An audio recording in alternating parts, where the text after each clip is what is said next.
शांति। एक बल, एक भरोसा द्वारा अचल अडोल स्थिति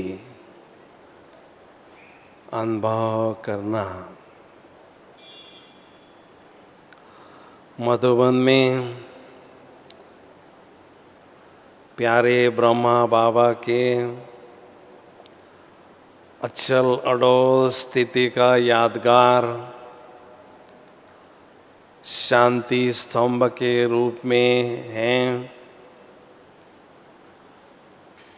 स्तंभ अर्थात बहुत ऊंची स्थिति, अनेक आत्माओं को प्रेरणा देने वाली ऊंची स्थिति। दूसरा स्तंभ अर्थात अचल अडोल स्थिति। इसके साथ आबू पर्वत पर विशेष अचलगढ़ की भी यादगार पाई जाती हैं। अचलगढ़ प्यारे ब्रह्मा बाबा और हम बच्चों की अचल अडोल स्थिति का यादगार हैं। अर्थात हम सभी बाबा के बच्चों ने हर कल्प ऐसी अचल अडोल स्थिति प्राप्त की थी। उसकी यादगार आज भी हमें दिखाई दे रही हैं। तो ऐसी अचल अडोल स्थिति अनुभव करने के लिए विशेष ब्रह्मा बाबा को फॉलो करते रहना बहुत जरूरी है। एक बल, एक भरोसे द्वारा ऐसी अचल अडोल स्थिति प्राप्त करने के लिए कुछ एक बातों को जीवन में धारण करना बहुत जरूरी है। उसमें से पहली बात है, एक कहावत प्रसिद्ध है, साधे सब सधे, सब साधे सब जाएं। साधे सब सधे, सब साधे सब जाएं। अर्थात सर्वोच्च शिव बाबा जो हैं, उनसे अगर हम कनेक्शन रखते हैं, उनको पकड़ कर रखते हैं, तो हमारे हर एक जो कर्म हैं वो सिद्धि को, सफलता को प्राप्त होते हैं। उसके बजाय हम अनेकों को अपना सहारा बना दिया जाए और अनेकों पर विश्वास रखा जाए और कर्म करते रहें, तो हो सकता है कुछ एक में हमें सफलता मिलती है, कुछ एक में नहीं भी मिलती है।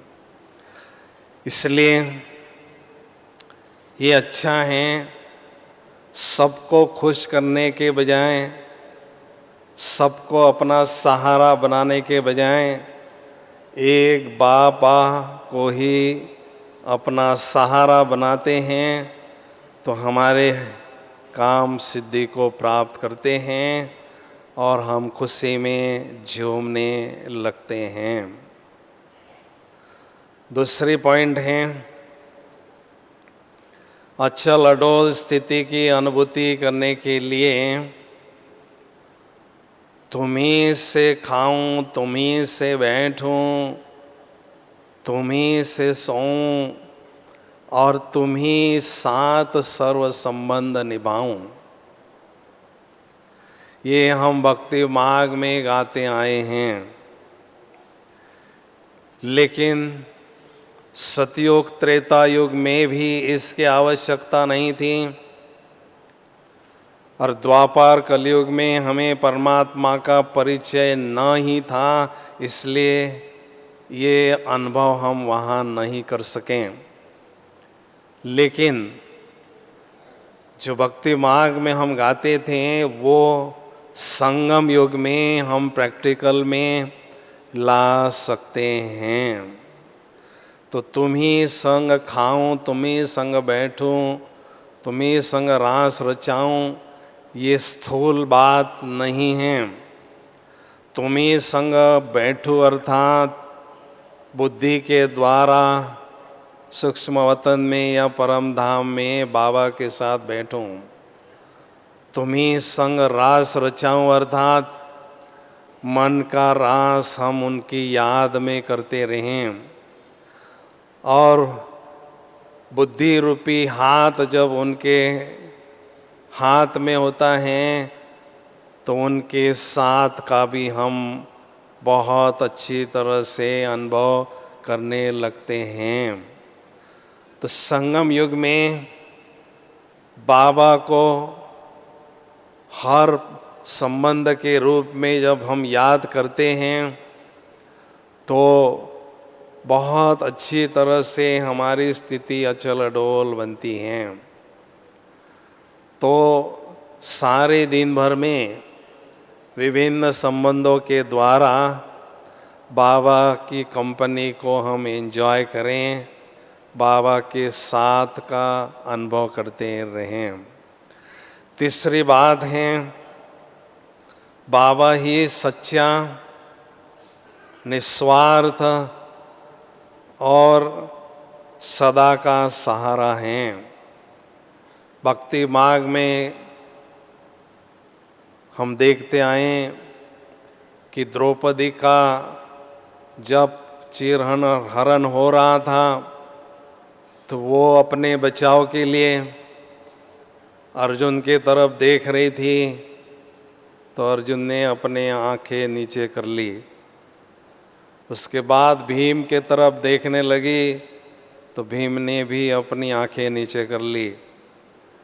और युधिष्ठिर के तरफ देखने लगी तो युधिष्ठिर ने भी अपनी आंखें नीचे कर ली। वो सोचने लगी कि अपने ही लोग मुझे मदद कर नहीं सकते हैं तो मेरा बचाव कैसा होगा। तो अंत में वो कृष्ण का आह्वान करने लगी तो कृष्ण दौड़ा दौड़ा नंगे पैर भागकर उनको मदद करने के लिए आया। यह एक प्रतीक है कि दुनिया में जो भी विनाशी व्यक्तियों के सहारे हैं वो केवल टेम्पररी सहारे हैं। अंत में हमें केवल बाबा ही मदद करने के लिए दौड़े दौड़े आएंगे। इसलिए बाबा पर ही हमें भरोसा रखना है, उन्हीं से ही शक्तियों का बल प्राप्त करते रहना है और अचल अडोल स्थिति प्राप्त करनी है। क्योंकि दुनिया वालों का सहारा लेने के बाद अगर हमें सफलता नहीं मिलती है तो हमारी स्थिति डोलायमान होने की संभावना हो सकती है। इसलिए एक को ही सहारा अनुभव करते रहें। चौथी बात है, पतिव्रता और पिताव्रता का जो गायन है उसका हमें प्रैक्टिकल अनुभव अभी करना है। शिव बाबा पतियों का पति हैं। दुनिया में जो सदा सुहागन होती हैं उन्हों को भाग्यशाली कहते हैं। तो हमारा जो सुहाग हैं शिव बाबा अजर अमर और अविनाशी हैं, इसलिए हम सभी सदा सुहागन हैं। दुनिया में अगर कोई स्त्री पर पुरुष को याद करती हैं तो कहते हैं इसका सुहाग खंडित हो गया, ऐसा कहने में आता है। तो हमें बुद्धि में अपने बाबा को बिठाकर सदा सुहागन स्वयं को अनुभव करते रहना है, क्योंकि दुनिया में जो विनाशी पति हो सकते हैं उनका साथ हमें मिल सकता है, कभी नहीं भी मिल सकता है, लेकिन हमारा अविनाशी पतियों का पति, हमारा पति होने के कारण हम सदा सुहागन स्वयं को अनुभव करने लगते हैं। पिताव्रता अर्थात एक बाबा को पिता के रूप में अनुभव करते रहना, उनकी ही श्रीमत पर, उनकी ही आज्ञा पर चलकर आज्ञाकारी, वफादार, फरमानदार बच्चा या बच्ची अनुभव करके पिता का निस्वार्थ प्यार जब हम करते हैं तो पिताव्रता का भी संबंध बाबा के साथ हम निभाने लगते हैं। इसलिए पिताव्रता का भी अनुभव हमें करते रहना है। पांचवी बात है, सर्वशक्तिवान बाप को महसूस करें। कहते हैं शेर का बच्चा शेर ही होता है, तो सर्वशक्तिवान बाप का मैं बच्चा हूँ तो मैं मास्टर सर्वशक्तिवान हूँ। अमृत वेले हर रोज ये गीत याद रखें, सदा तू तो महज इंसान नहीं, तुम तो सर्वशक्तिवान की संतान हो, क्योंकि हम केवल इंसान ही नहीं हैं लेकिन सर्वशक्तिवान परमात्मा की संतान भी हैं। तो ज्ञान में आने के बाद स्वयं को माता या नारी कभी भी नहीं समझें। मैं शिव शक्ति हूँ, मैं मास्टर सर्वशक्तिवान हूँ, मैं तपस्विनी हूँ। ऐसे श्रेष्ठ शौमान में जब हम रहते हैं तो सर्वशक्तिवान बाप के छत्र छाया में सारे दिन भर में हम अनुभव करने लगते हैं और सर्वशक्तिवान बाप से धीरे धीरे शक्तियाँ आत्मा में आने लगती हैं। घड़ा अगर थोड़ा भी खाली होता है तो वो छलकने लगता है। वैसे हमें भी कभी कभी खालीपन या खोखलापन जब अनुभव होता है तो हमारी भी स्थिति डोलायमान होने की संभावना हो सकती है। इसलिए सर्वशक्तिवान बाप से शक्तियाँ प्राप्त करते रहें, एक बल एक भरोसे से आगे बढ़ते रहें, तो ऐसी अचल अडोल स्थिति बनाने में हम सफल होते रहते हैं। छठवीं बात है, मैंने देखा प्रकाश मणि दादी जी के साथ मुझे 25-30 वर्षों तक रहने का गोल्डन चांस मिला। तो दादी इतना बड़ा यज्ञ का कारोबार संभालती थी।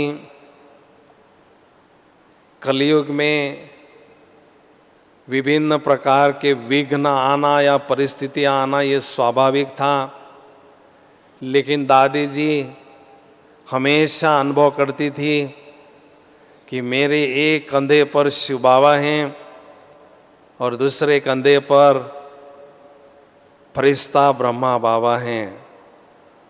दुनिया की दो महान तप हस्तियाँ सदा मेरे साथ रहती हैं।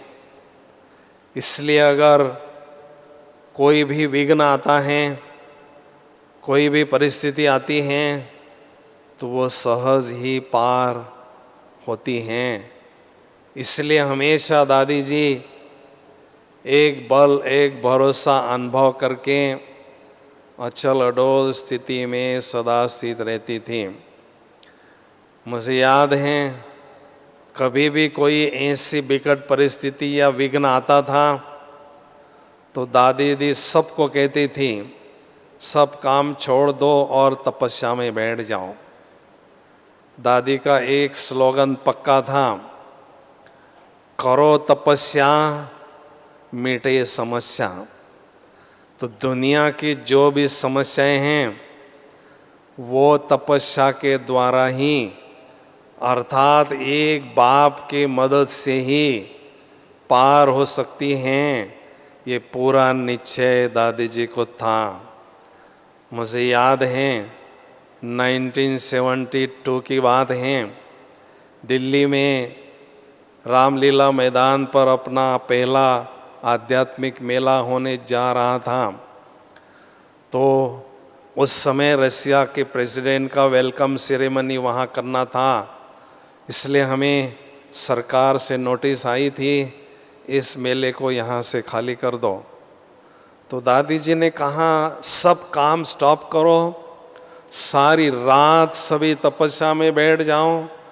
और दिल्ली में भी सभी सेंटरों पर मैसेज भेज दिया, सबको रात भर तपस्या करना है। तो दूसरे दिन हमें समाचार मिला कि सरकार ने अपना फैसला बदली किया, इस ग्राउंड के बजाय दूसरे ग्राउंड पर रशिया के प्रेसिडेंट का वेलकम सेरेमनी करने का फैसला किया। तो कहने का भाव है, कोई भी विघ्न यज्ञ में आते हैं, उन विघ्नों को पार करने के लिए तपस्या ही हमें मदद करती है। अर्थात एक बल एक भरोसा जो बाबा का है वही हमें मदद करता है। भक्त सातवीं बात है, द्वापर युग में हम गाते थे, भक्ति में शक्ति होती है। भक्ति में शक्ति जरूर होती है, लेकिन कब?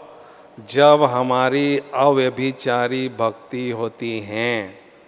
तो द्वापर युग के शुरू में हम सभी अव्यभिचारी भक्ति करते थे, उसके कारण उस भक्ति में शक्ति की अनुभूति भी हम करते थे।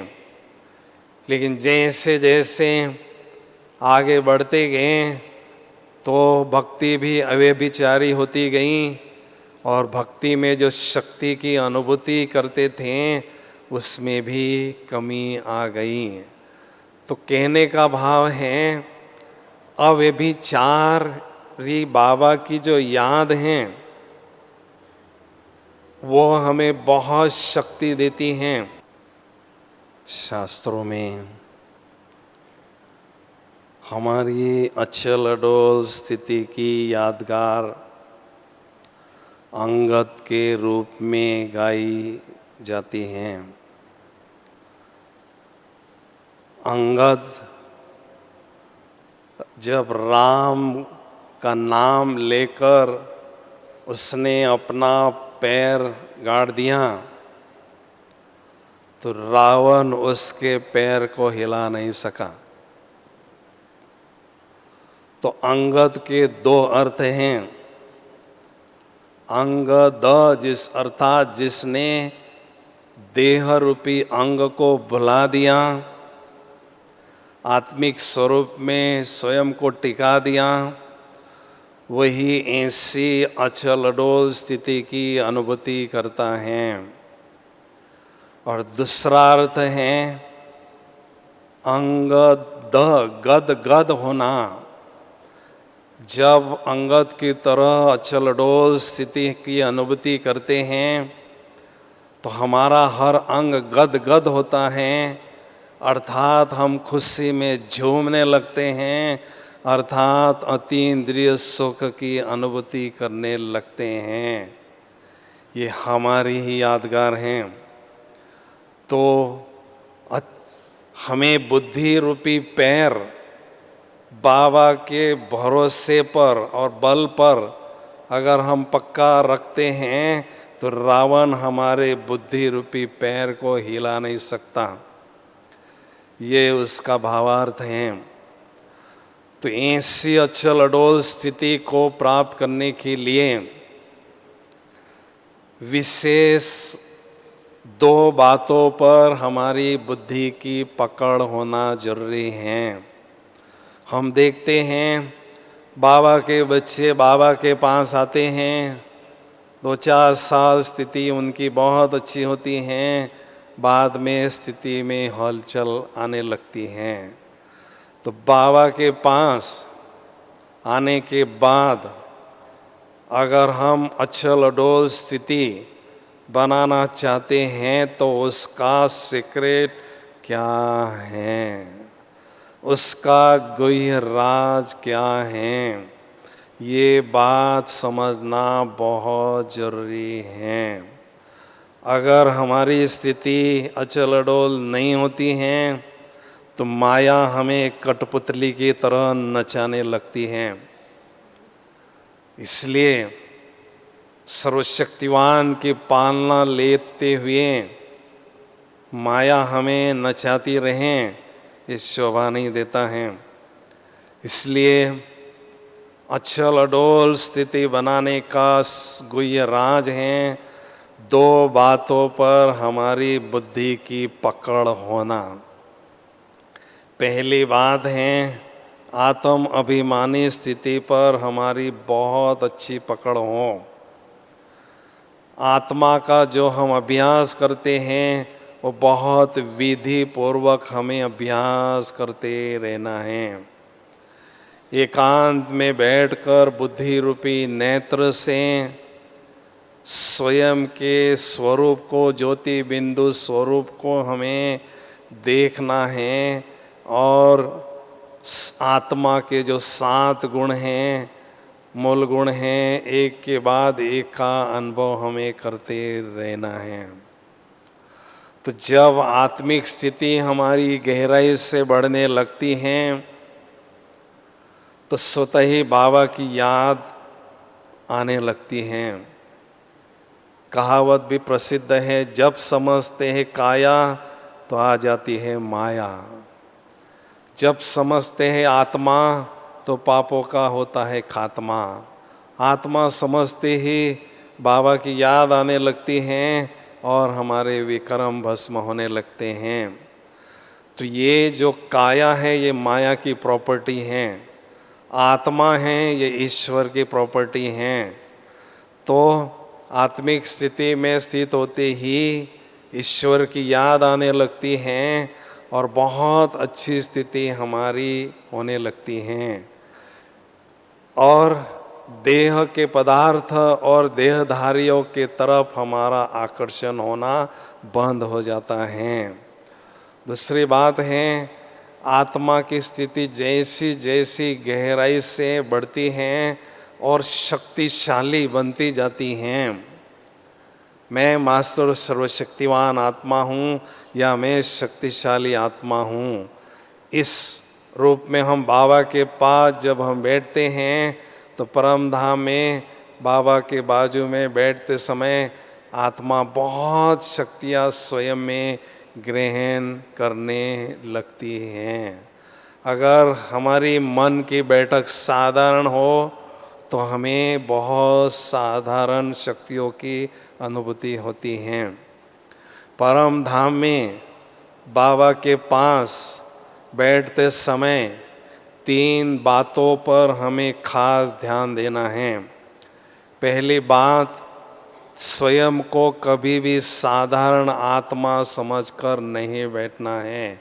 बाबा शक्तिशाली तो मैं भी मास्टर शक्तिशाली आत्मा हूँ, उस रीति से बैठने से हमें बहुत अच्छी तरह से शक्तियाँ मिलती हैं। दूसरी बात है बाबा से हमें कभी भी मांगना नहीं है। बच्चे माना अधिकारी, भगत माना भिखारी। तो अधिकारी रीति से जब हम बाबा के पास बैठते हैं तो बाबा से बहुत सुंदर मिलन हम मनाते हैं और मिलन का भरपूर आनंद हम लूटते हैं। तीसरी बात, परम धाम में बाबा के बाजू में बैठते समय कभी भी हमें हिचकना नहीं है, क्योंकि बाबा पवित्रता के सागर हैं। मुझ आत्मा पर अपवित्रता के काले दाग हैं, धब्बे हैं, इसलिए कभी कभी हमें थोड़ा सा संकोच होता है। तो हमें निसंकोच बाबा के पास बैठना है। उसके दो कारण हैं। बाबा ने हमें सजनियों के रूप में स्वीकार किया है। सजनी कैसे भी हो, उसको अपने साजन के समीप बैठने का अधिकार होता है। दूसरी बात, बाबा ने हमें बच्चे के रूप में स्वीकार किया है। बच्चा कैसा भी हो, उसको अपने बाप की गोदी में ही नहीं, कंधे पर भी बैठने का अधिकार होता है। इसलिए बड़े ठाठ से बाबा के बाजू में हमें बैठना है और बहुत सुंदर शक्तियों की अनुभूति हमें करते रहना है। तो ये पहली बात है। और दूसरी बात, अचल अडोल स्थिति बनाने का गुह्य राज है सदा स्वमानधारी होकर रहना। स्वमान शब्द को धारण करने से बाप समान बन सकते हैं। तो सदा स्वमान में ही हमें स्थित रहना है। बाबा ने जब इस संस्था की स्थापना की थी कराची में, तो एक पॉलिसी को अपनाया था। बाबा के पास में 350-400 लोग आए, उसमें छोटी छोटी बच्चियां, बूढ़ी बूढ़ी माताएं और कुछ एक भाई आए थे। बाबा ने क्या किया, जो अनेक जन्मों से आत्माओं का सोमान गिरा हुआ था, उस सोमान को बाबा ने ऊंचा उठाया। बस केवल इतना ही किया। तो जैसे आत्माओं के सोमान को ऊंचा उठाया, हमारी दादियाँ देखो बिल्कुल सिंपल थी, कोई उन्होंने डिग्री नहीं ली कॉलेज की, लेकिन सोमान का चमत्कार ये दिखाई दिया, उनकी सोई हुई शक्तियाँ जागृत होने लगी और उनका व्यक्तित्व निखरने लगा। और आज वो हमारी दादियाँ विश्व पर राज कर रही हैं, बड़े बड़े गुरुओं को भी चैलेंजेस कर रही हैं। ये सारा सोमान का चमत्कार है। तो सोमान में रहने से आत्मा में जो भी प्रतिभा होती हैं, जो भी पोटेंशियल होता है, जो क्षमता होती हैं, जो शक्तियाँ होती हैं, वो सारी जागृत होने लगती हैं और हमारा व्यक्तित्व का विकास होने लगता है। और दूसरा लाभ, सोमान में रहने से हमारा मन और बुद्धि खुशी से और नशे से भरपूर रहता है और सदैव हल्का फुल्का अनुभव करने लगता है। और हल्का फुल्का मन और बुद्धि ऑटोमेटिक परम धाम की ओर जाने लगती हैं और बाबा के पास, बाबा के बाजू में बिठाने का काम करती हैं, जिससे बाबा से कनेक्शन हमारा स्वतः ही जुट जाता है। ये बहुत ज़बरदस्त लाभ सोमान में रहने से होता है। इसलिए किसी भी हालत में जो बाबा ने हमें सोमान का सिंहासन दिया है, उस सिंहासन को हमें छोड़ना नहीं है, क्योंकि बहुत प्राप्तियां कराने वाला ये सिंहासन है। क्योंकि जो भी कई बार हम देखते हैं सोमान का पॉइंट बहुत बड़ा होता है, हम सोचते हैं हमारे में तो बहुत कमियां हैं, खामियां हैं, त्रुटियां हैं, मैं तो ये सोमान के टाइटल के लायक हूँ नहीं, कैसे मैं इसको स्वीकार करूं। दुनिया में एक ही बाबा ऐसे हैं जो सदा सत्य बोलते हैं।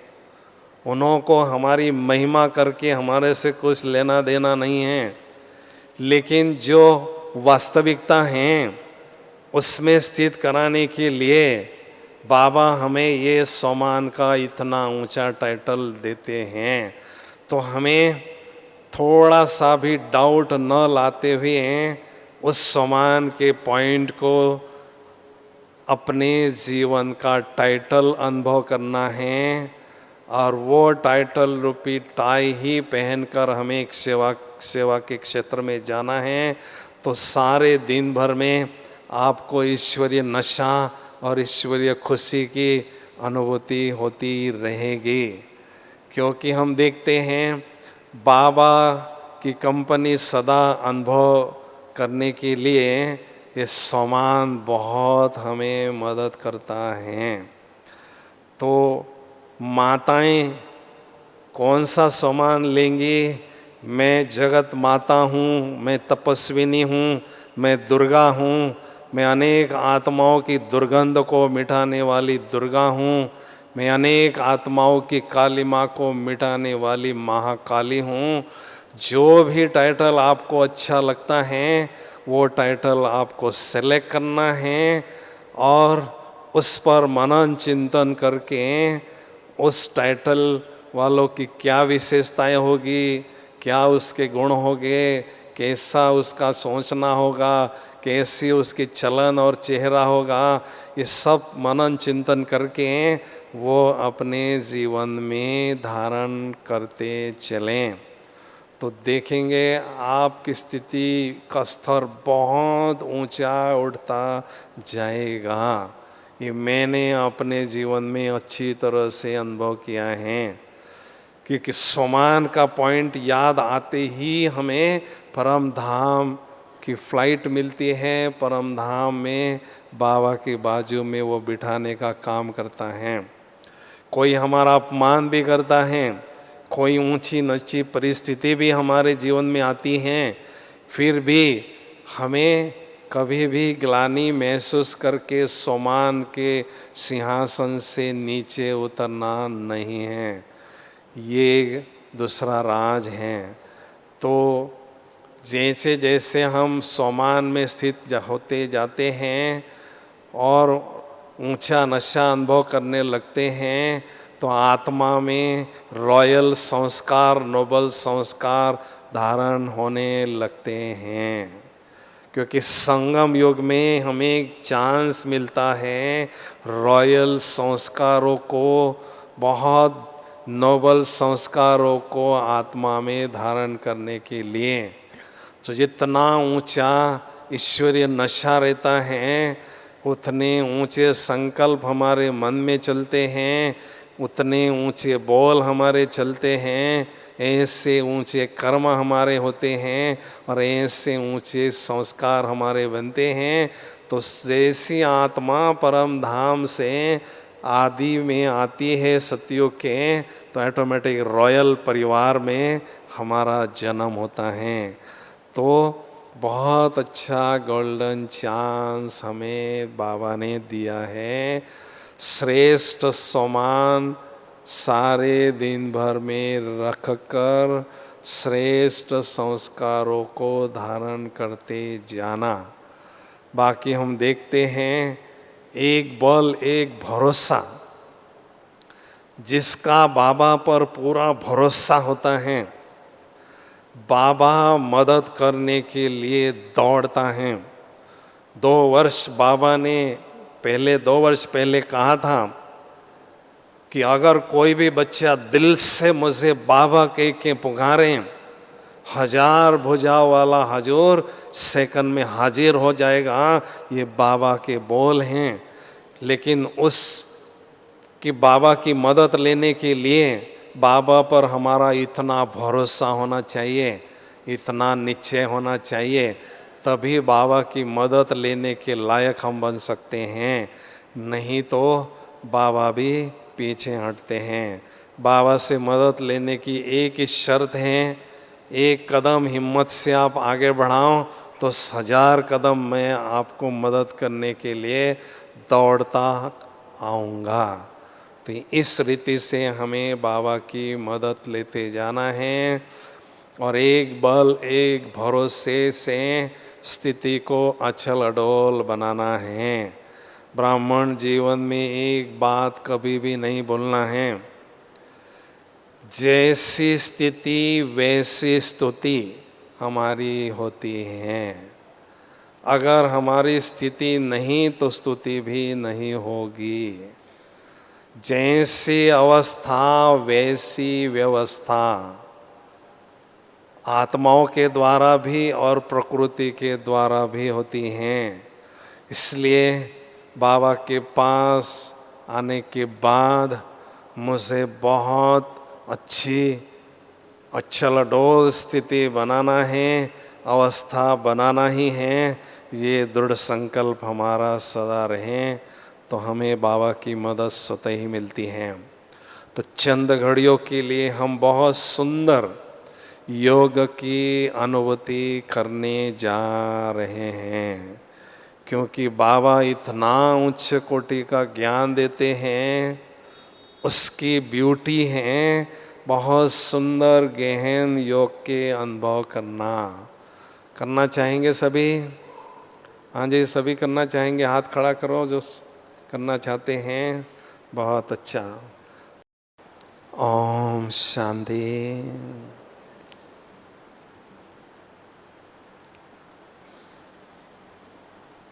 इस देह रूपी मकान में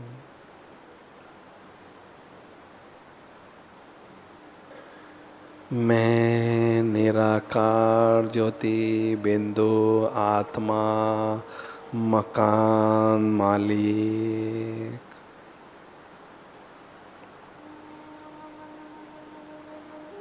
आँखों रूपी खिड़कियों के पास भ्रुकुटी के बीच विराजमान हूँ।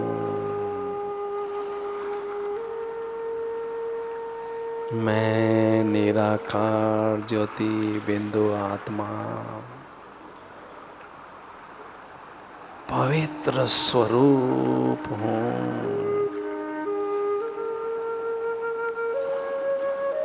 पवित्रता का सुंदर ताज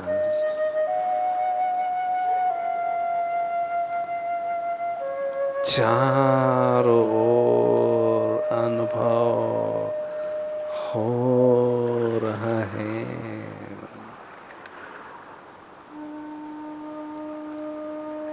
परम आनंद की अनुभूति हो रही है।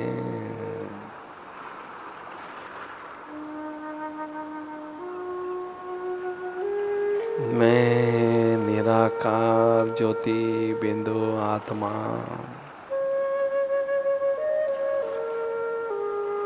पद्मा पदम भाग्यशाली हूँ। भाग्य विधाता भगवान ने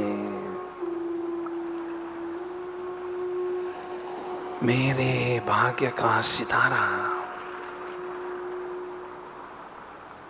चमका दिया है।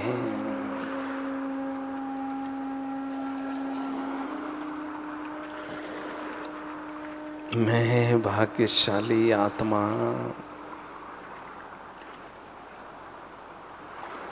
शरीर रूपी मकान से बाहर निकलकर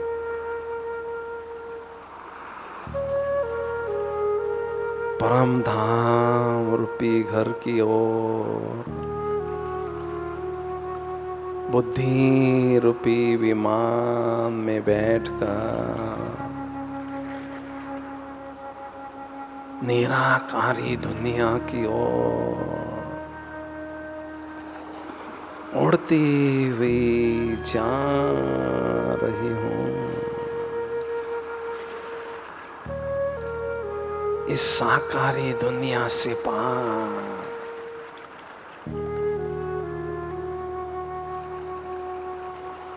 चंद्र सूर्य तारा गण से भी पार जा रही हूँ। फरिश्तों की दुनिया में पहुंच गई हूँ। मुझ निराकार ज्योति बिंदु आत्मा ने बहुत सुंदर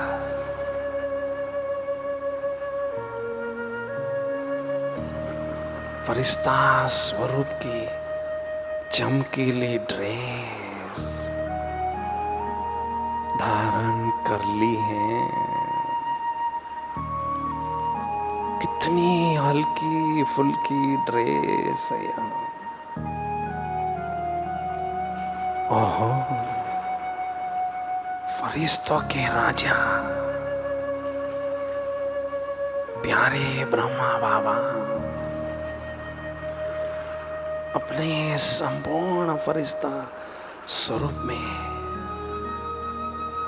मेरे समक्ष विराजमान है।